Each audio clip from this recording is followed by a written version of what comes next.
Bom dia! Daqui a um pouco eu estarei dando um estudo sobre o assunto Cristo no livro de Isaías. Cristo no livro de Isaías. Eu sou o pastor Frank, eu sou pastor da Primeira Igreja Batista de Arembepe e é um imenso prazer ter você aqui comigo hoje pela manhã. Então, nosso tema hoje, Cristo no livro de Isaías. Então, convido você hoje pela manhã de abrir sua Bíblia no Velho Testamento, no livro de Isaías. Vamos começar lendo o capítulo 53, Isaías 53, versículo de 4 a 8. Perdão. Isaías 53, versículo de 4 a 8. A palavra de Deus diz o seguinte: verdadeiramente, Ele tomou sobre si as nossas enfermidades e as nossas dores levou sobre si, e nós o reputamos por aflito, ferido de Deus e oprimido. Mas Ele foi ferido pelas nossas transgressões e moído pelas nossas iniquidades. O castigo que nos traz a paz estava sobre ele, e pelas suas pisaduras fomos sarados. Todos nós andamos desgarrados como ovelhas. Cada um se desviava pelo seu caminho, mas o Senhor fez cair sobre ele a iniquidade de nós todos. Ele foi oprimido, mas não abriu a boca. Como um cordeiro foi levado ao matadouro, e como ovelha muda perante os seus tosquiadores, ele não abriu a boca. Da opressão e de juízo foi tirado. E quem contará o tempo da sua vida? Porquanto foi cortado na terra dos viventes, e pela transgressão do meu povo foi ele atendido. E oremos. Pai, nós entramos hoje pela manhã, mais uma vez, na tua santa presença. Pai, muito obrigado pelo privilégio de oração.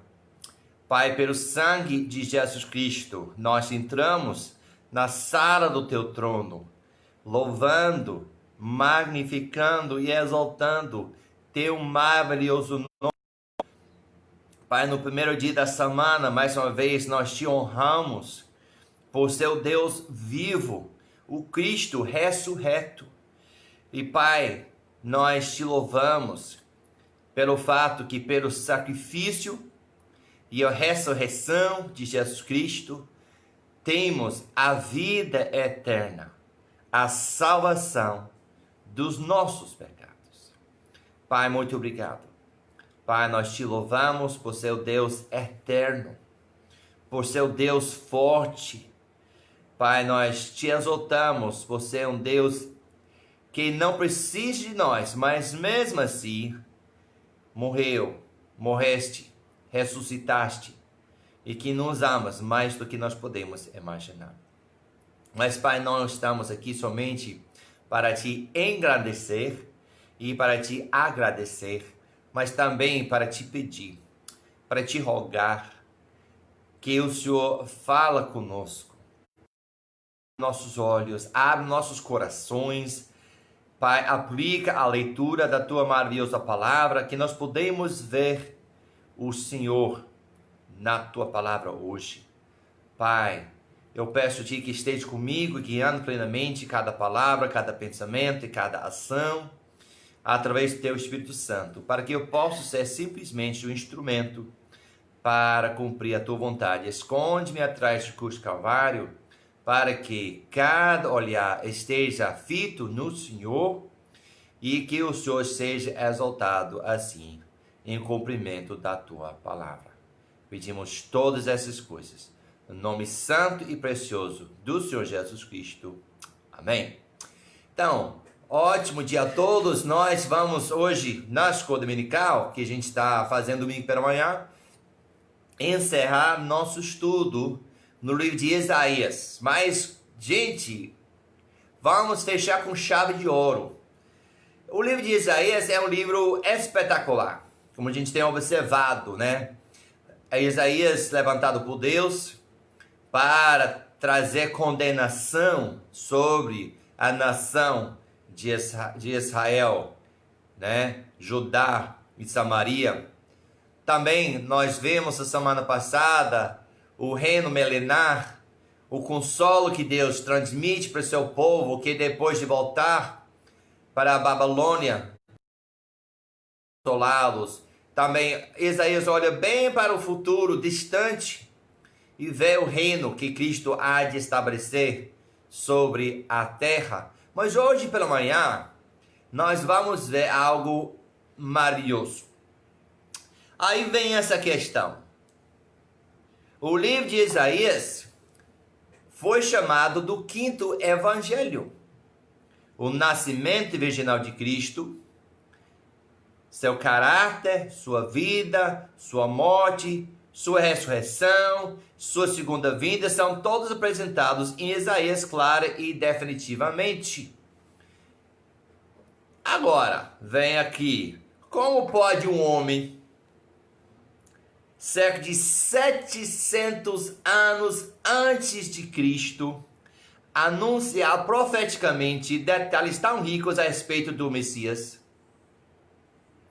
Somente Deus poderia revelar com tamanha exatidão fatos a respeito de sua soberania e do nascimento, vida e morte do seu filho.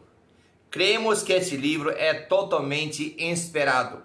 700 anos antes da vida de Cristo, com tão detalhes, onde vai nascer, como será seu ministério, como será sua morte, só poderia ser inspirado por Deus. Então, eu espero que nós podemos enxergar Cristo aqui. Agora é evidente, não temos tempo para olhar cada versículo no livro de Isaías que trata da vida de Cristo. Vamos dar um passado rápido nisso, mas basta dizer que é muito mais aqui no livro de Isaías que fala sobre, que são profecias sobre Jesus Cristo que a gente não vai tratar hoje pela manhã. Então vamos tratar de 3 áreas que Isaías fala sobre a vida de Jesus Cristo. Primeiramente, o nascimento de Jesus. Olhe comigo, que é referente ao nascimento de Jesus Cristo, que Isaías fala que Cristo vai nascer de uma virgem. Cristo vai nascer. Olha aqui comigo agora. Vamos agora para Isaías, capítulo 7 e o versículo número 14. Jesus Cristo vai nascer de uma virgem. Isaías capítulo 7, versículo número 14. A palavra de Deus, portanto, o mesmo Senhor vos terá um sinal. Eis que uma virgem conceberá e dará à luz um filho, e será o seu nome Emanuel. Agora, é interessante. Primeiro, Deus está dizendo, eu vou lhe dar um sinal, né? O contexto é que Isaías está falando com o rei Acaz, mas nós percebemos que Isaías está falando para muito mais longe, certo? Que ele está falando sobre o nascimento de Jesus. Porque só Jesus poderia ser chamado Emanuel. Jesus é Emanuel, Deus conosco.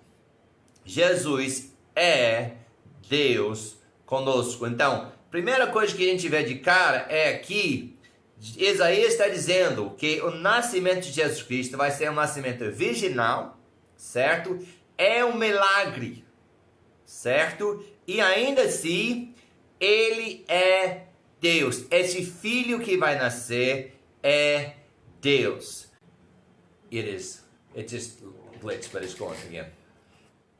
Então, segunda coisa sobre nascimento, será chamado chamado Deus e será Deus. Ok? Olhe comigo. Segunda coisa sobre nascimento de Jesus. Será chamado Deus e será Deus. Isso demonstra a dupla natureza de Jesus. Olhe comigo agora. Isaías capítulo 9, número 6. Isaías capítulo 9 e o versículo número 6.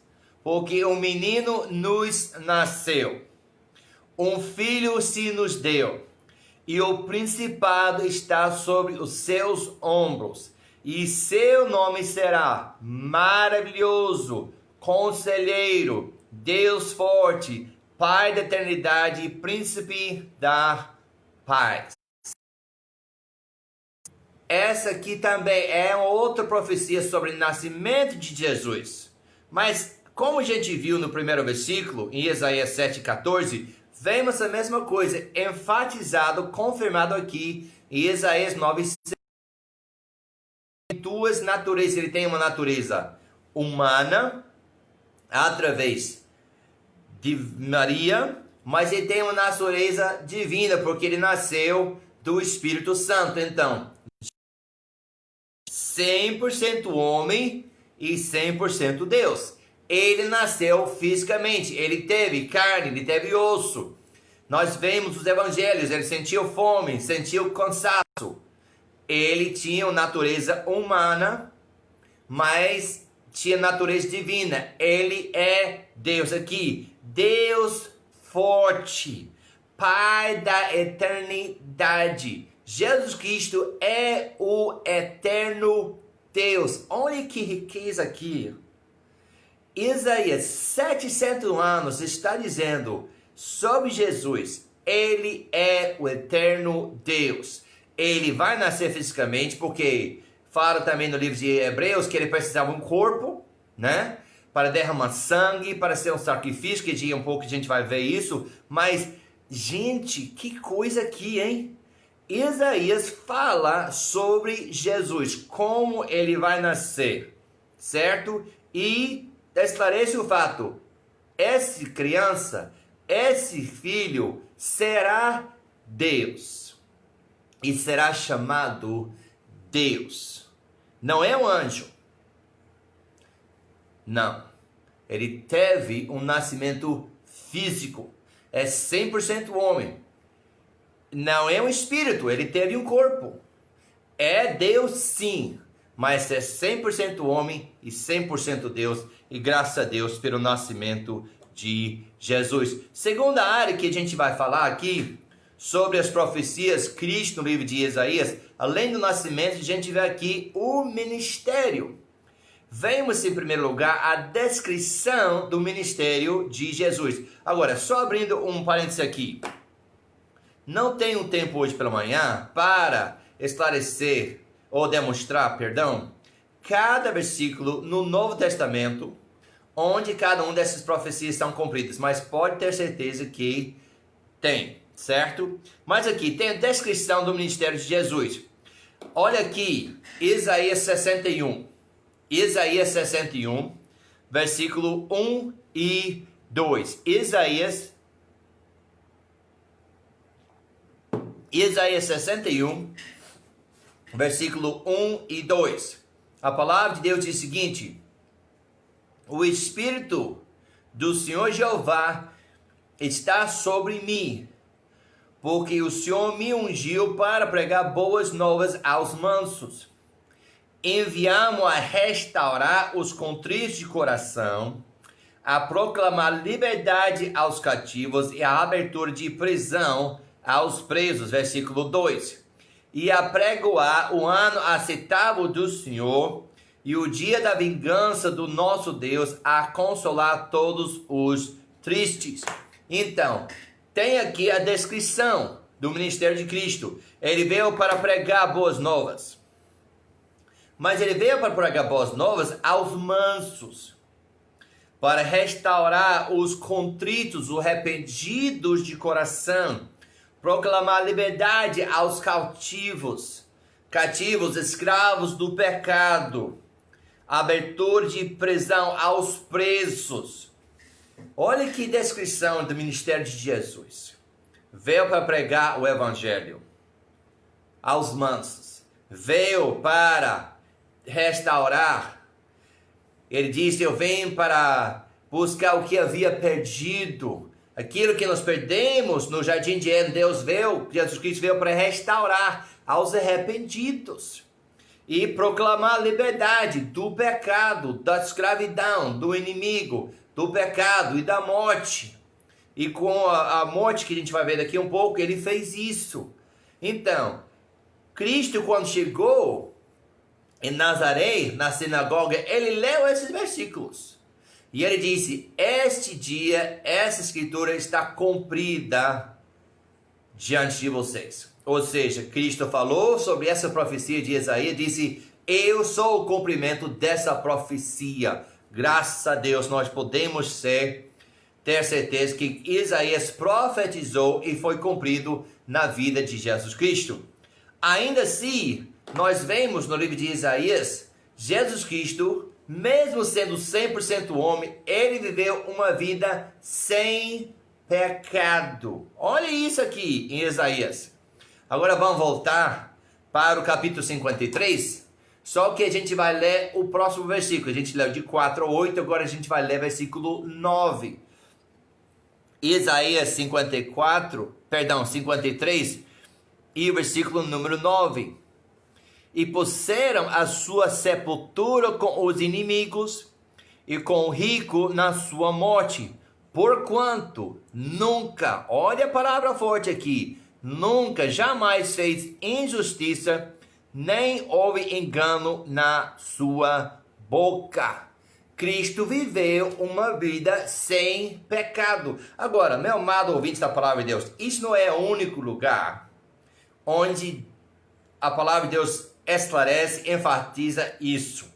Mas é bem interessante que Isaías profetizou sobre o nascimento, ele fala sobre o ministério, tudo o que Cristo fez durante seu ministério foi justo, foi correto. Ele não fez injustiça, não houve engano, ele não proferiu palavras erradas com sua boca. Ele viveu uma vida sem pecado. Agora, vamos falar sobre profecias do sofrimento e da morte de Jesus Cristo, que está aqui contido no livro de Isaías. Olhe comigo agora. Referente ao sofrimento de Isaías profetizou que Cristo será chicoteado ou açoitado e ter o cabelo da barba arrancado. Isso sim está no livro de Isaías. Muitas vezes a gente fala coisa, a gente, onde está isso? Está aqui no livro de Isaías. Olhe comigo agora, capítulo 50. Isaías 50 e versículo número 6. Isaías capítulo 50 e o versículo número 6. As costas dou aos que me ferem, e a face aos que me arrancam os cabelos. Não escondo a face dos que me afrontam e me cuspem. É evidente que é mais aqui do que só ser chicoteado, açoitado ou ter cabelo da barba arrancado. Tem questão de ser afrontado, de ser cuspido. Mas aqui é uma profecia 700 anos na frente, que ele será chicoteado, açoitado e que eles vão arrancar o cabelo da barba, o sofrimento de Cristo, certo? Ainda assim, o rosto desfigurado. Muitas vezes, e me perdoe por eu ser direto com você hoje pela manhã, a gente vê uma pintura, vê um retrato, né, uma coisa assim, e transmite uma imagem de Cristo. Mas se a gente olhar as profecias aqui de Isaías, essa imagem que é transmitida não é nada real. Porque se fosse transmitir a imagem real, as pessoas com certeza teriam uma dificuldade de olhar, porque não era nada agradável. Porque não é somente que foi chicoteado e a barba, o cabelo da barba arrancado, olha aqui também o rosto desfigurado, recebeu murros, foi esboveteado e teve a coroa de espinhos.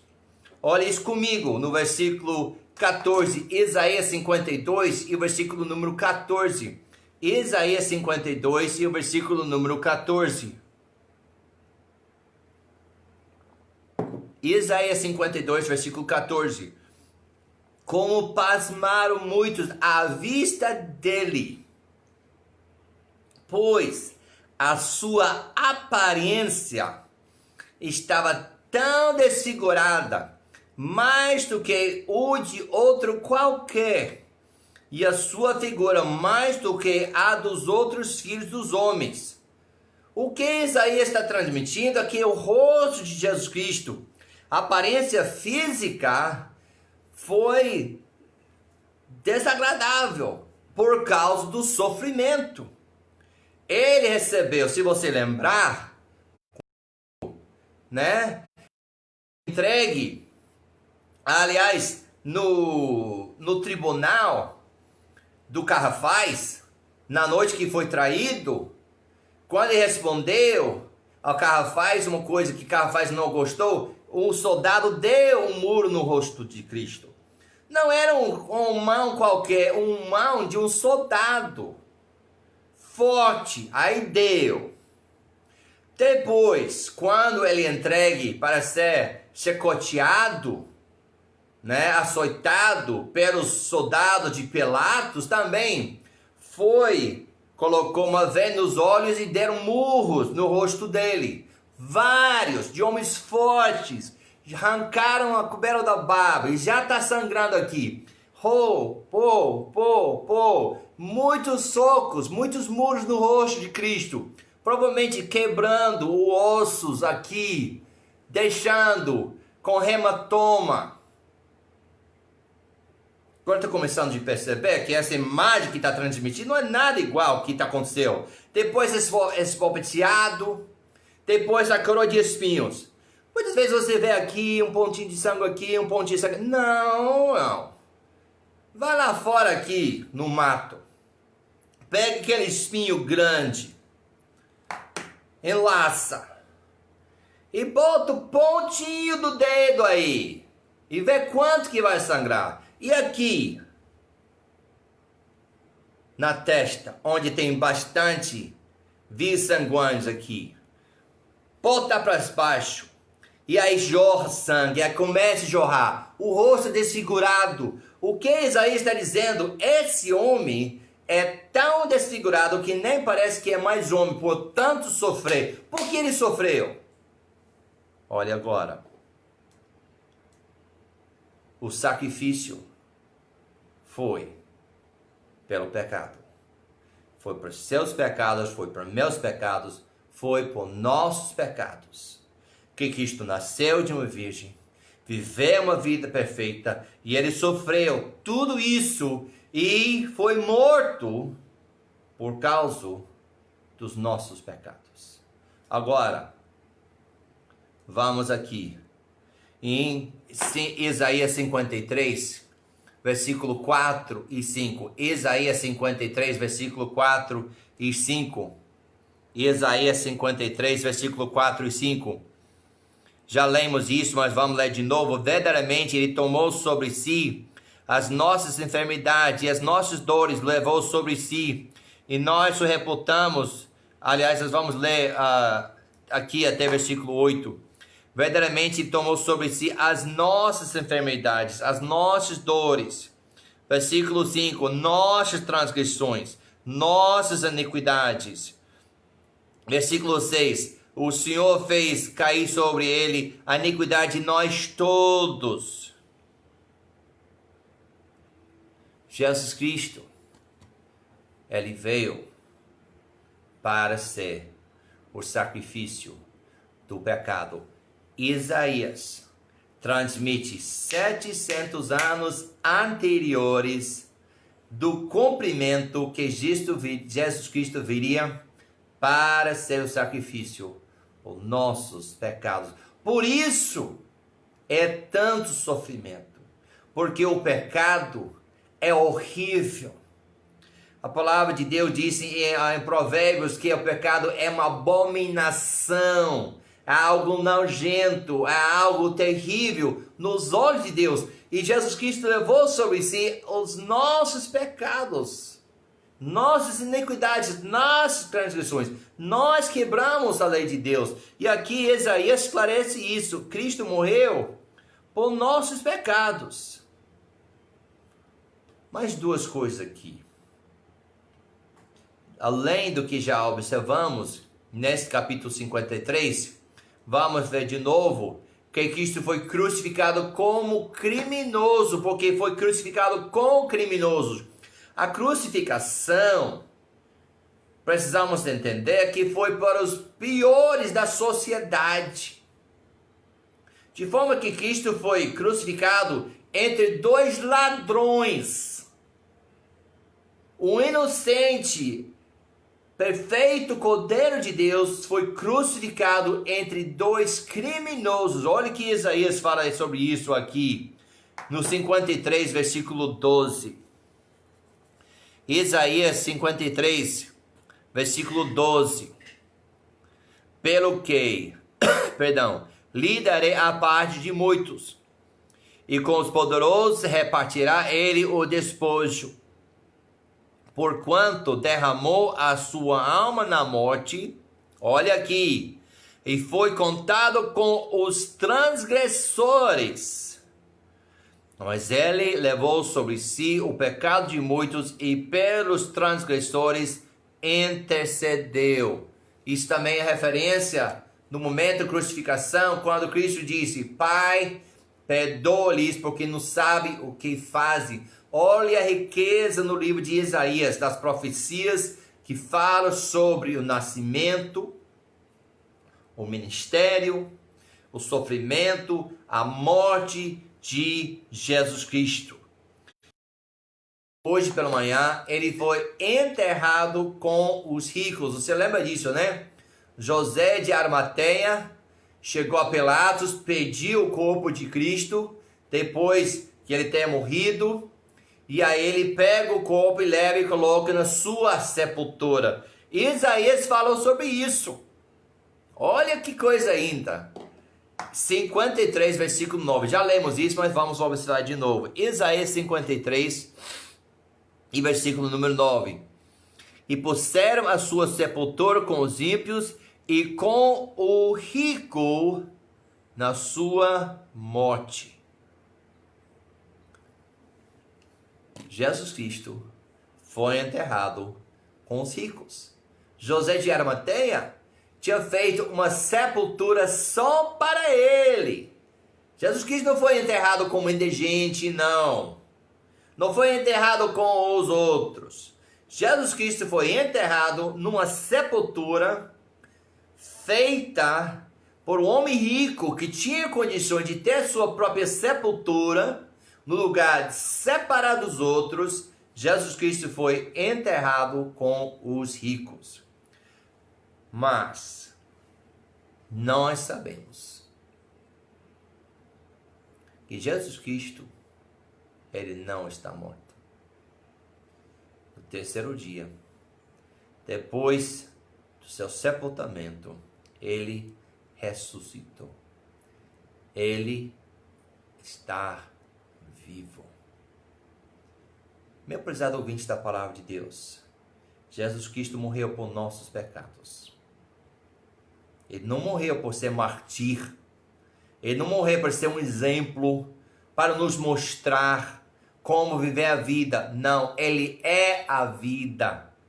Ele é a água da vida. Ele é o pão da vida. Ele morreu porque ele é a vida, para devolver a nós, através do arrependimento, a salvação dos nossos pecados. E Isaías em torno das profecias esclarece por que Cristo veio. Mas o livro de Isaías é uma riqueza. E eu espero que durante essas semanas que a gente tem estudado, você tem aproveitado, que Deus tem falado com nossos corações, e nós podemos valorizar essas profecias, que são provas da inspiração da palavra de Deus. Isso pode nos encorajar. Não aconteceu por acaso. Não. Não foi uma coisa qualquer, não foi um acidente. Tudo isso faz parte do plano de Deus. Por isso, as profecias sobre Jesus Cristo no livro de Isaías nos confirma que Jesus Cristo veio para viver uma vida perfeita. Ele viveu para pregar o evangelho. Ele veio para trazer liberdade e através de sua morte tudo isso foi cumprido. E hoje nós podemos ter a vida eterna porque ele sofreu e morreu e ressuscitou por nossos pecados. Que esse retrato de Jesus Cristo no livro de Isaías possa nos encorajar, possa nos alegrar, mas também possa trazer a meditação. E eu faço a pergunta: sua fé e confiança está em Jesus Cristo? Não nas suas obras, não na sua boa vida.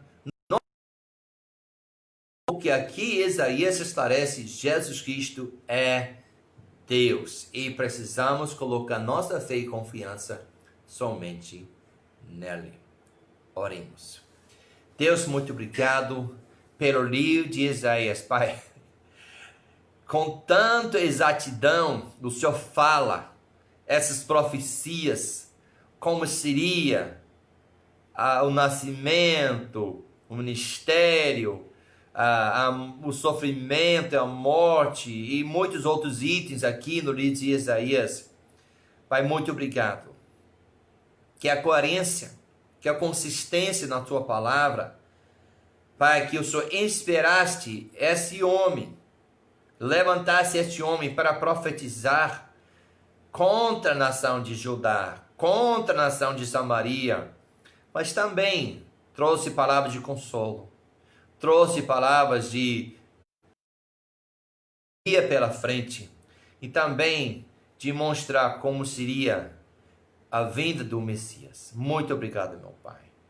Pai, nós pedimos que o Senhor cumpra a tua palavra, cumpra a tua vontade em cada pessoa que vai ouvir a pregação da tua palavra. E isso nós te pedimos no nome santo e precioso do Senhor Jesus Cristo. Amém. Então, muito obrigado pela sua presença comigo hoje pela manhã. Se tiver perguntas, dúvidas, comentários, pode colocar aqui na caixa aqui embaixo, certo? Sente-se vontade de compartilhar, marcar um amigo. Muito obrigado pela sua presença comigo hoje pela manhã. A minha esperança é que a palavra de Deus possa falar profundamente nos nossos corações e que Deus possa aplicar sua palavra a cada coração.